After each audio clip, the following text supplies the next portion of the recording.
बड़े मियाँ आदाब। नाराज हो गए क्या? आपकी बला से। आपको हमारी नाराजगी की बहुत परवाह है। अरे बेटा, तेरी एक मुस्कुराहट पर तेरे अब्बा कासिम अली बरकत अली जंग बहादुर शमशेर नवाब तोपची अपनी जिंदगी कुर्बान कर दे सकता है। तो फिर आप लेट क्यों आए? बेटे क्या पता, जिस दिन मैं पैदा हुआ था उस दिन दुनिया की शायद सारी घड़ियां बंद थी, इसीलिए कोई काम सही वक्त पे शुरू नहीं होता। ना ही मैं तुझे सही वक्त पे लेने आता हूँ, ना ही तुझे सही वक्त पे घुमाने ले आता हूँ, और ना ही मेरा कोई सही वक्त शुरू होता है। लेकिन घबराना मत बेटे, एक दिन वक्त बड़े जोर शोर के साथ बदलेगा। अल्लाह में पुराने कड़के तुझको उधार एक दिन में यूं उतार कर रख देगा। अब तो मुस्कुरा मेरे लाल। क्यों मुस्कुराऊं? खामोश। अब्बा, हाँ बेटे, अब की बार तो हम छुट्टियों पर घूमने जाएंगे ना? हाँ हाँ, प्रोग्राम तो बनाया था मगर वो अगर मगर कुछ नहीं। देखिए अब्बा, आपने पिछली बार पक्का वादा किया था कि हम इस बार जरूर चलेंगे। हाँ, वादा किया था वो मुझे अच्छी तरह याद है, मगर फिर मगर? मगर क्या? इस बार वही पैसों का मसला बीच में आ गया। मैं हर साल यही खाद देख देख के गुजारता हूँ कि छुट्टियां होते ही अपने अब्बा के साथ मैं कहीं घूमने जाऊंगा। मैं क्या करूं बेटे, हर बार की तरह मैं इस बार भी शर्मिंदा हूं। मेरा मतलब यह है बेटे, ये देखो, इस कमबख्त हाथ में पैसा टिकने की लकीर ही नहीं है। देखो कहीं है कुछ नहीं, पैसा आता है, थोड़ी देर ठहरता है और फिर छिटक जाता है। अब्बा, हाँ, हाँ, आप दूसरे बच्चों के बाप की तरह कुछ काम क्यों नहीं करते? क्या करूं बेटा, कौन सा काम? पहले मिलिट्री में था तो तेरी मां की बीमारी की वजह से छोड़ देनी पड़ी। तभी तो छोटा था, अकेला था और अपना कोई रिश्तेदार भी नहीं था। लाख कोशिशों के बावजूद भी वो न बच सकी। तकदीर ने उसे उठा लिया और तू मासूम मेरी गोद में अकेला रह गया। इसीलिए उल्टे सीधे हाथ मार के पैसे कमाता हूं कि मेरी तो फिर भी गुजर जाएगी, लेकिन मेरे बच्चे को किसी किस्म की तकलीफ ना हो। अब्बा, ये लीजिए। इतने रुपए तेरे पास कहां से आ गया? मैं अपने रोजाना जेब खर्च से बचा कर रखता हूँ। मुझे मालूम है आप मेरे लिए बहुत तकलीफ उठाते हैं, फिर मैं आपकी कमाई फिजूल खर्च में कैसे उड़ा सकता हूँ? या अल्लाह, या अल्लाह, परवरदिगार अपने गुनहगार बंदे को इतना मत गिरा, उसे अपनी मासूम औलाद के आगे हाथ फैलाना पड़ा। कौन आ गया भाई? बाप बेटे के बीच इस वक्त कौन आ गया? अभी देख लेता हूं।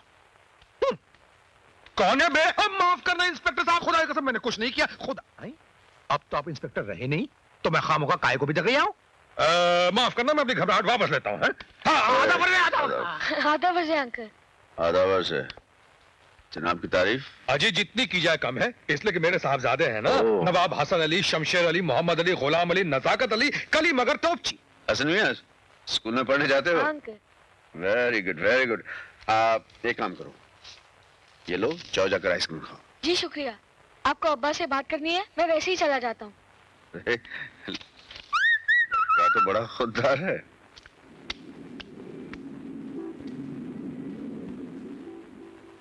हाँ तो फरमाइए। 1 लाख रुपया कमाना चाहते हो? 1 लाख? हाँ, काम जरा खतरनाक है। अरे काम की तो माँ। 1 लाख में तो आधा शहर उड़का सकता हूँ भाईजान। मुझे कसाई की दुकान नहीं खोलनी, कान खोलकर काम सुन लो। अरे सुनने सुनाने में कोई दम नहीं है भाईजान, कसम खुदा की कोई दम नहीं है। बोलो कब काम पे चल रहा, बोलो। देखो इस काम के लिए मुझे एक और लड़की की जरूरत है। कौन? वो करण। वो मंकी ब्रांड यानी बंदर छाप अंग्रेज की औलाद जो देखने में अंग्रेज फांदेबाजी में चंगेज। मिला लो बुला लो, हमें कोई एतराज नहीं भाईजान, लेकिन एक बात का ख्याल रखना, छोरा बहुत हरामी है। सवेरे से लेकर रात तक साले का सिर्फ एक ही चक्कर रहता है।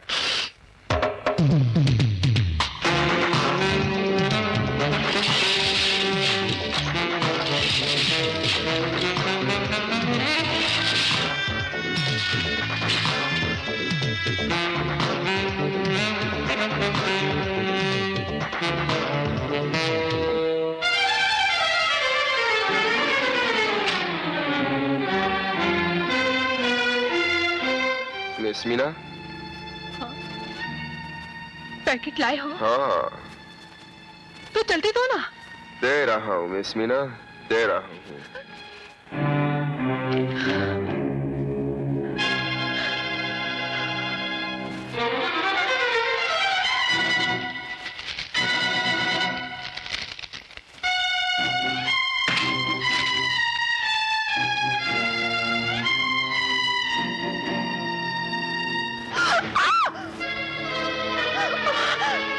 क्या हुआ मिस मीरा? क्या हुआ? क्या हुआ?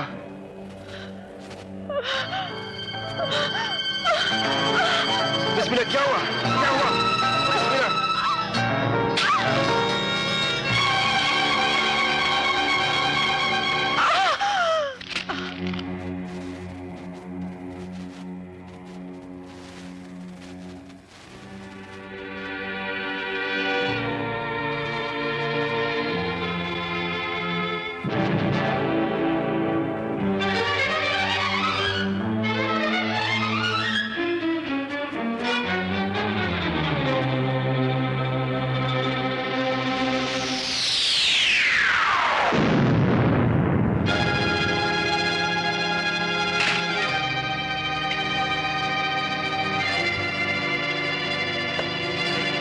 डैन, मैंने आज तक तुम्हारे लिए जितने भी पार्सल डिलीवर किए, वो गांजा, हशीश या हेरोइन के थे, लेकिन मौत का पार्सल मैंने कभी डिलीवर नहीं किया। ये वो पैकेट है जिसका जहरीला पाउडर खाते ही मीना मर गई। अरे हमारे धंधे में ये सब तो होता ही रहता है। तुम्हारे धंधे में होता होगा डैंग, मेरे धंधे में नहीं। उस लड़की ने मरते हुए इन्हीं बाहों में दम तोड़ा है, और अब मैं उसी तरह तुम्हें तड़पते हुए देखना चाहता हूं।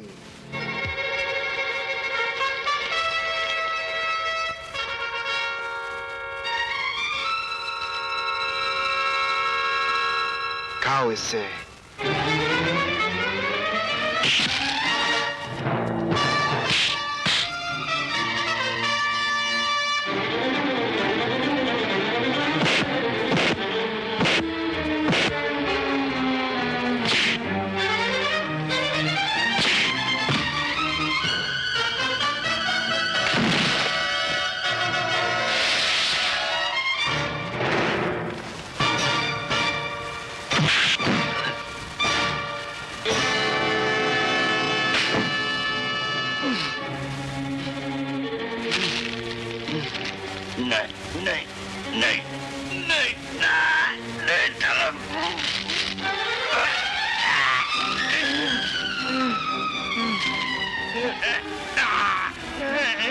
डैन, तुम सिर्फ 10 मिनट तक जिंदा रह सकते हो, और यहां से हॉस्पिटल का रास्ता 5 मिनट का है।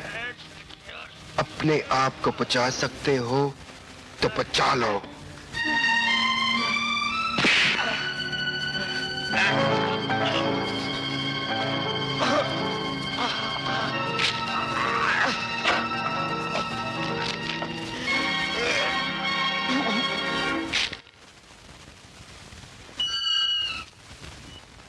आ गया?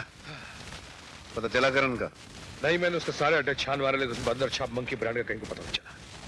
हाँ, इतना सुना कि उसने किसी डैंग नाम के आदमी का खून कर दिया है, और डैंग के आदमी उसके पीछे पागल कुत्ते की तरह पड़े हुए हैं।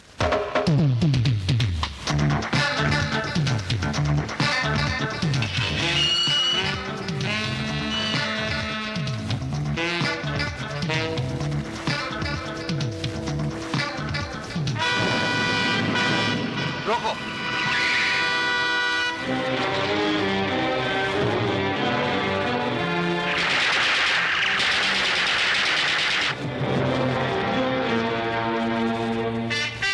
तुम नीचे देखो।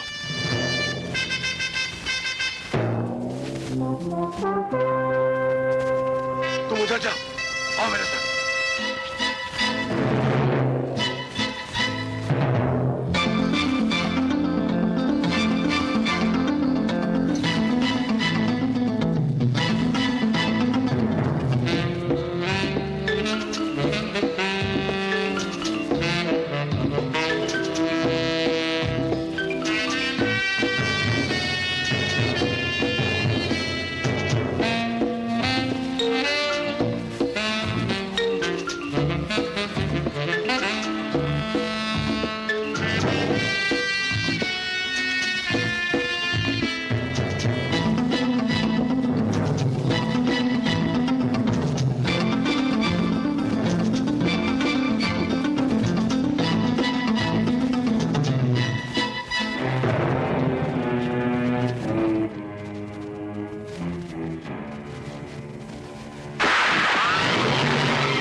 नो सर, 1 लाख तो ठीक है, मगर जान जाने का खतरा है, क्योंकि सुना है डाकू शहर के दिन में जाते हुए यमराज को डर लगता है। तो अपन क्या है? सॉरी, और कोई काम पड़े तो बुला लेना।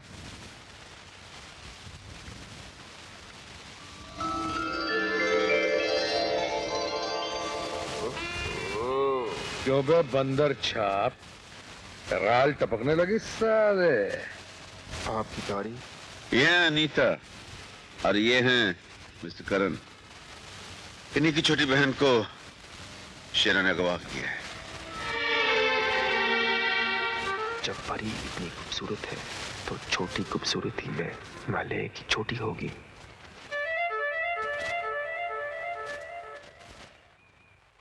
मैं सोच रहा था कि आप बड़े हैं और इतनी विनती कर रहे हैं तो इनकार करना बुरी बात है, बदतमीजी है, इसलिए मैं आप लोगों के साथ चलने के लिए तैयार हूँ। मैं जानता था करण, कितना नेक लड़का है तू। कासिम सुना तूने? अब तो लगता है 1 लाख रुपया भी नहीं लेगा ये। जी? केला खा बेटे, केला खा। कासिम बेटे तू रो रहा है? शेर बच्चे रोया नहीं करते। और फिर मैं जो जा रहा हूं ना, सिर्फ अपने बेटे के लिए जा रहा हूं, ढेर सारे नोट कमाने के लिए, ढेर सारे। फिर देखना ये मनहूसियत हमेशा हमेशा मिट जाएगी। उसके बाद हम बाप बेटा हमेशा साथ साथ रहा करेंगे, छुट्टियों में साथ साथ घूमने जाया करेंगे, हिल स्टेशन, जगह जगह, सब जगह। अच्छा अब्बा? हाँ बेटे सच है। हसन, इधर आओ। आओ, क्या बात हो रही थी अपने अब्बा से? अंकल, मेरे अब्बा खतरों से हमेशा खेलते रहते हैं, मुझे बहुत डर लग रहा है, आप उनका ख्याल रखना। अरे पगले, जिस अब्बा का इतना प्यारा सा बेटा हो, उसका कोई कुछ नहीं बिगाड़ सकता। खुदा हमेशा उसके साथ होता है। और फिर अपने अंकल पे भरोसा नहीं है ना? ऐसी कोई बात हुई ना तो मैं हूं। हाँ, जा खेल खेल।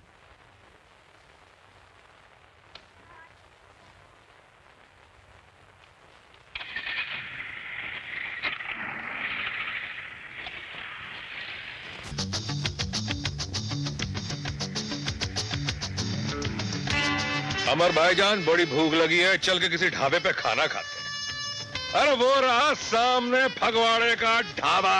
अरे पापा जी दा ढाबा। ओए शाबाश। हाँ देखो, मोटा गांडा खाना खा रहा है। क्यों बे मोटे?